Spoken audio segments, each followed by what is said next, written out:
요한복음 16장 13절로 18절 말씀 같이 읽겠습니다.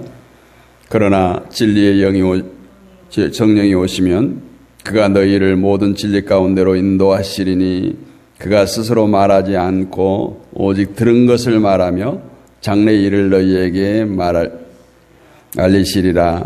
그가 내 영광을 나타내리니 내 것을 가지고 너희에게 알리시겠음이라. 무릇 아버지께 있는 것은 다 내 것이라. 그러므로 내가 말하기를 그가 내 것을 가지고 너희에게 알리시리라 하였노라. 조금 있으면 너희가 나를 보지 못하겠고 또 조금 있으면 나를 보리라 하시니 제자 중에 서로 말하되 우리에게 말씀하신 바 조금 있으면 나를 보지 못하겠고 또 조금 있으면 나를 보리라 하시며 또 내가 아버지께로 감이라 하신 것이 무슨 말씀이냐 하고 또 말하되 조금 있으면이라 하신 말씀이 무슨 말씀이냐 무엇을 말씀하시는지 알지 못하노라 하거늘. 아멘. 제자들과 성령이란 제목으로 함께 은혜를 나눕니다. 우리가 너무너무 잘 알다시피 예수님의 제자들은 자신의 생업을 버리고 부모 형제를 버리고 예수님을 따랐던 제자들인데 어느 날 갑자기 그 스승 되신 예수님께서 이제 떠나겠다라고 말씀합니다. 제자들에게 청천벽력고 같은 얘기죠. 정말 예수님 한 번만 바라보고 이제까지 달려왔는데 그 예수님께서 이제 제자들을 버리고 떠난답니다. 물론 우리는 그 의미를 알지만 제자들에게는 전혀 그 의미를 알지 못하고 오늘 계속해서 이 말이 무슨 말이냐, 이 말이 무슨 말이냐 이렇게 제자들은 되묻고 있습니다. 그러나 진리의 성령이 오시면 그가 너희를 모든 진리 가운데로 인도하시리니 13절 말씀. 결국은 이 제자들이 정말 제자다운, 나중에 이제 사도로 불려지기도 하지만 제자다운 삶을 살기 위해서는 예수님께서 계속 곁에 있어서 그들을 끝까지 양육하는 것이 아니라 예수님께서 떠나야 했고 다른 진리의 영이신 보혜사 성령을 저들에게 부어주셔야 했습니다. 그래서 성령은 그 제자들을 인도해서 그 임무를 수행하시고 그리스도의 영광을 나타내는 것이 오늘 예수님께서 말씀하신 떠나겠고 오시겠다 하는 표현인 것입니다. 사도들을 인도하는 성령의 임무는 뭡니까? 사도들로 하여금 이 진리의 길에 서도록 길을 잃지 않도록 할 것이라는 말씀이에요. 그가 너희를 인도하시리니 성령께서 제자들을 또 우리를 인도하시고 우리와 동행하도록 하기 위해서 성령을 보내주시겠다는 겁니다. 그리고 사도들을 또 우리들을 소원의 항구까지 무사히 목적지에 이르도록 인도해 주실 것입니다. 그러므로 마치 이 항구에 보면은 그 이름을 잘 모르겠어요. 큰 배가 항구에 잘 정박하도록 그거를 배를 안내하는 그분들이 대단하다고 해요. 그것처럼 성령께서 제자들을 또 우리 하나님의 백성들 모든 진리 가운데로 인도한다는 거예요. 진리 가운데로. 이 말씀은 진리를 단순히 안다라는 이상의 뜻을 담고 있습니다. 즉 이 말씀은 진리와 함께 한다는 거예요. 밀접하게 사귀고 있다. 우리가 흔히 말하는 주님과의 교제, 주님과의 사귐을 얘기하는데 이것은 정말 진리 안에 거함으로 진리가 점점 빛을 발하고 진리 안에 거하는 제자들, 진리 안에 거하는 성도들도 점진적으로 빛을 발하게 되고 진리의 맛을 알게 된다라는 겁니다. 그렇다면 모든 진리 가운데로 인도할 수 있는 방법이 무엇일까요?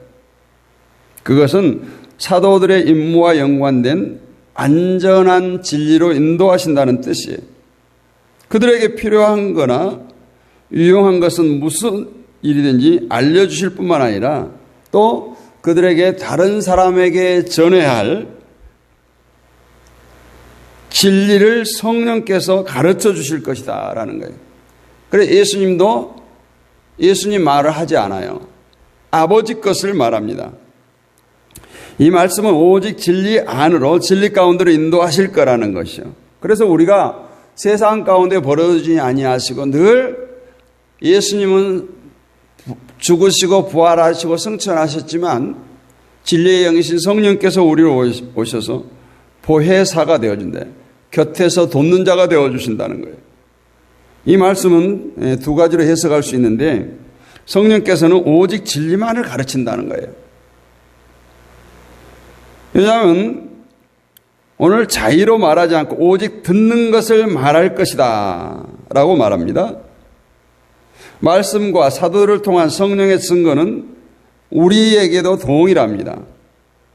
우리의 영혼을 성령의 말씀에 과감히 의지할 때 성령께서는 우리를 운행해 가시는 거예요.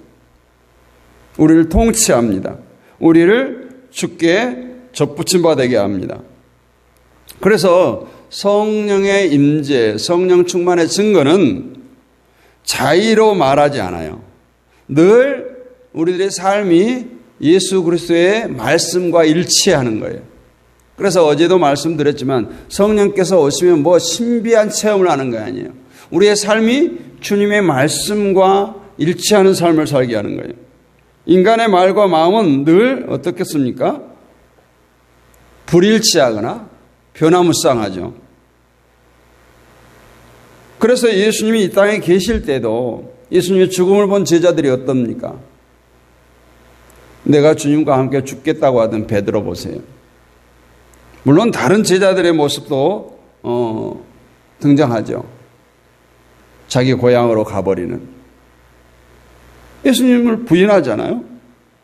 예수님이 바로 곁에 있었어요.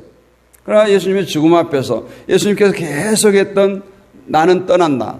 나는 너희와 항상 같이 있지 않는다. 또 마리아가 향유를 깨뜨릴 때 나의 장례를 위함이다. 이렇게 계속해서 언지를 합니다. 직접적으로는 표현 안 하지만 이 영적인 의미의 말씀을 계속 하셨어요. 왜냐하면 그가 너희에게 장래의 일들을 보여주실 것이기 때문이다. 이렇게 오늘 말씀을 하고 있습니다. 그래서 영원한 말씀과 영원하신 성령께서 너희에게 모든 진리를 가르쳐 주기 위해서 나는 반드시 너희를 떠나야 한다는 것이에요. 두 번째는 성령은 사도들에게 있어서 애언의 영이 됩니다. 애언의 영을 주시겠다는 약속은 사도들의 마음에 커다란 만족감과 그들의 행동에 유익을 가져다 줬어요. 우리는 성령께서 현재 이 세상에서 장래의 일들을 우리에게 보여주시지 않는다고 불평해서는 안 됩니다. 다만 우리는 성령께서 말씀을 통해서 우리의 관심사인 저 세상, 천국에 대한 또 장래의 일들에 대해서 우리에게 보여주신 것으로 만족해야 되는 거예요. 우리가 장래일 하니까 무슨 무당이 점치는 것 마냥 우리 애언을 통해서 내가 어떻게 되겠다. 내년에는 뭐가 어떻게 되겠다. 다음에는 이거 아니라는 거예요.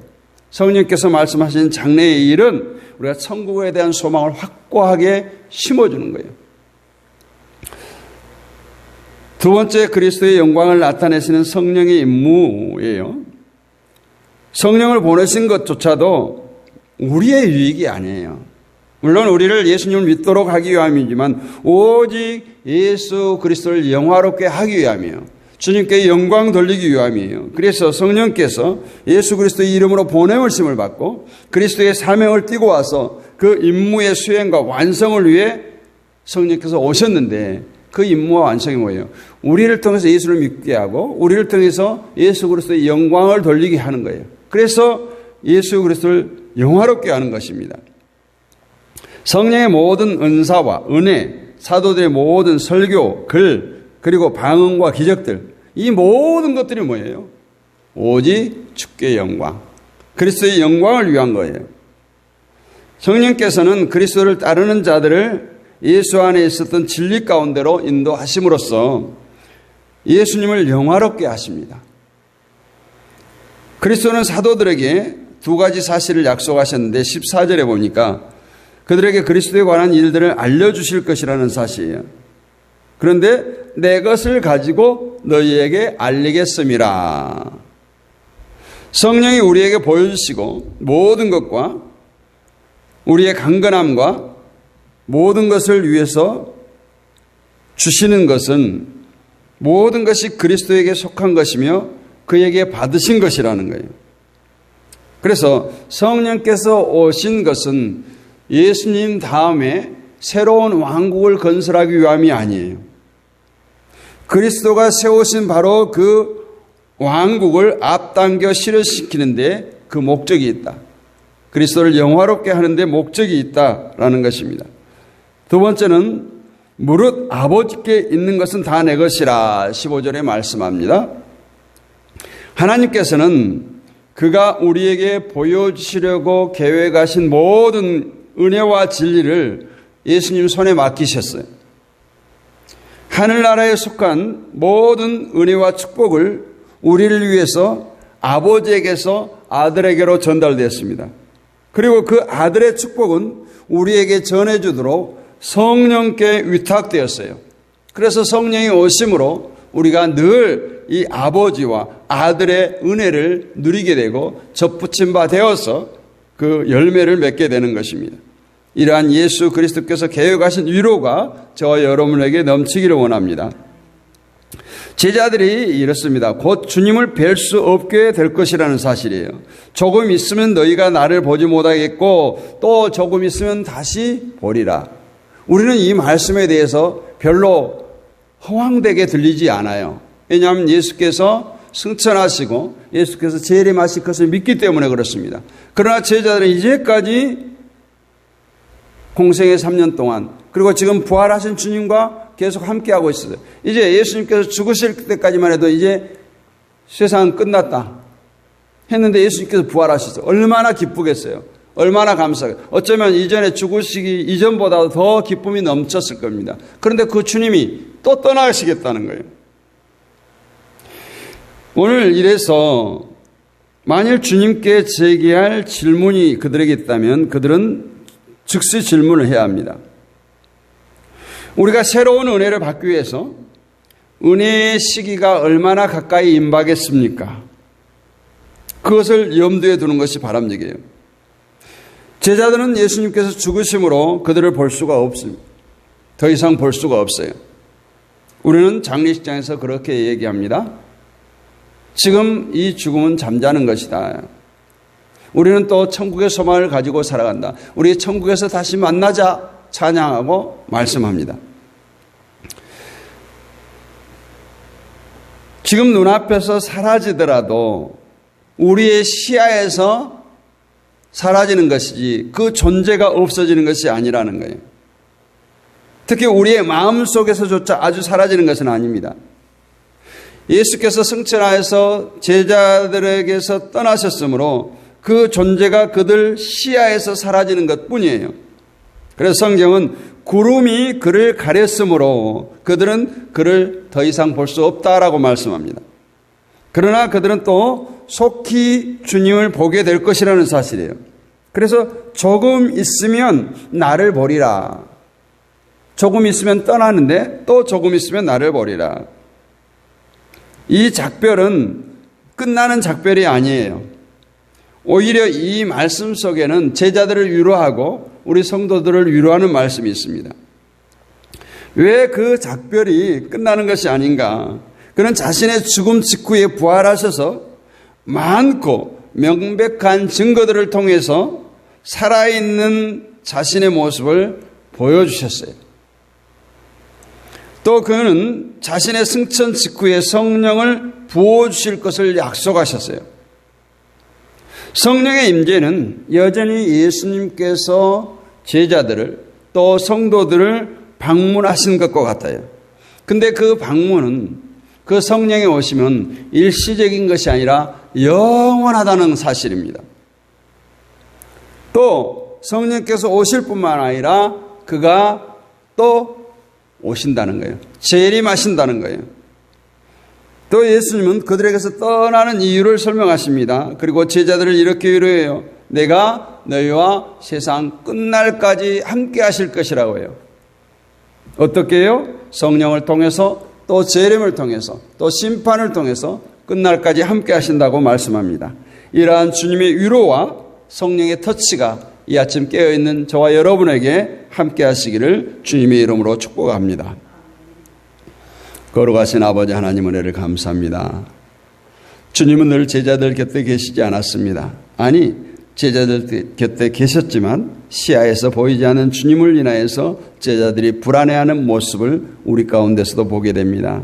우리는 늘 눈에 보이는 증거를, 손에 잡히는 증거를 갖기를 원하지만 주님께서는 나의 앞에서, 나의 등 뒤에서 날마다 우리와 함께 하심을 믿습니다. 이러한 주님의 위로가 이 아침에 깨어 기도하는 주의 백성들 가운데 함께 하시고 성령께서 저들을 만져주시옵소서. 날마다 나와 함께 하신, 우리와 함께 하신 성령님의 임재를 날마다 깨닫고 느끼게 하여 주옵소서. 무엇보다 우리가 주님의 말씀에 의지하여서 달려가는 삶이 되기를 간절히 소원합니다. 우리의 계획이나 우리의 생각보다 크고 무한하신 하나님의 놀라운 계획과 섭리를 따르는 우리 모두가 되게 하시고, 나를 주님의 말씀에 복종시키며 나를 비우며 나를 내려놓고 예수로 충만한 삶을 살게 하시고, 오늘 또 내 마음대로 내 뜻대로 살지 않게 하셔서 성령께서 나를 조종하시고 운행하여 주셔서 하나님을 기쁘시게 하는, 하나님 마음을 시원케 해드리는 우리 모두가 되게 하여 주시옵소서. 아버지 하나님, 이 새벽에도 깨어기도 하는 주의 백성들 가운데 함께하여 주옵시고 저들의 가정을 축복하여 주옵소서. 어리에 사는 자녀손들을 축복하여 주옵소서. 아버지 하나님께서 직장과 사업장을 축복하시고 삶의 터전을 복되게 하시며 육신의 질곡 가운데, 아픔 가운데, 걱정, 근심 가운데 있는 자들 예수로 충만케 하시고 자유케 하시며 치유하여 주시며 회복시켜 주시며 날마다 주님 바라고 주님을 기뻐하는 우리 모두가 되게 하여 주시옵소서. 이 한 주간 정말 주님을 바라보고 달려갑니다. 주님께서 동행하여 주시옵소서. 믿사옵고 살아계신 우리 주 예수 그리스도의 이름으로 감사드리고 기도하옵나이다. 아멘. 하늘에 계신 우리 아버지 이름을 거룩하게 하시며 아버지의 나라가 오게 하시며 아버지의 뜻이 하늘에서 같이 땅에서도 이루어지게 하소서. 오늘 우리에게 일용할 양식을 주시고 우리가 우리에게 잘못한 사람을 용서해 준 것 같이 우리 죄를 용서해 주시고 우리를 시험에 빠지지 않게 하시고 악에서 구하소서. 나라와 권능과 영광이 영원히 아버지의 것입니다. 아멘. 할렐루야. 오늘도 승리하셨습니다. 함께 하신 모든 분들 사랑하고 축복합니다. 또 이 새벽에 우리 함께 부르짖어 기도하겠습니다. 나라와 민족을 위해서, 한국교회를 위해서 기도하시고 다음 세대 우리 자녀들을 위해서 기도하기를 원합니다. 세계 평화를 위해서 기도하기를 원하고 남과 북이 하나 되는 평화통일, 복음통일을 위해서 기도하시고 우리 동역자들을 위해서 기도하시고 온라인 사역자들을 위해서, 문화사역자들, 찬양사역자들을 위해서 기도해 주시고 육신의 질곡 가운데 있는 아픔을 겪고 있는 자들을 위해서 우리 주여 크게 한번 부르짖고 기도하겠습니다. 주여 아버지, 이 새벽에도 우리를 흔들어 깨우셔서 주의 보좌로 인도하시고 이 시간 우리의 마음과 뜻과 정성을 다해서 주님께 부르짖을 수 있도록 은혜 주심을 감사합니다. 우리의 기도를 들어주옵소서. 주여 시행하여 주옵소서. 외면치 마시고 응답하여 주시옵소서. 우리의 기도가 하나님의 뜻이기를 원합니다. 하나님의 마음에 합당한 기도가 되기를 원합니다. 우리 육신의 소욕을 위해서 구하는 것이 아니라 하나님 나라와 그 의를 위해서 구하는 이 아침이 되게 하여 주옵시고, 아버지 아픔 가운데 있는 자들 주님 이 시간 찾아가 주시고 저들을 만져주시고 치료하여 주옵소서. 하나님 지으신 바대로 깨끗이 회복시켜 주셔서 아버지 하나님의 백성들이, 주의 백성들이 이 땅을 살아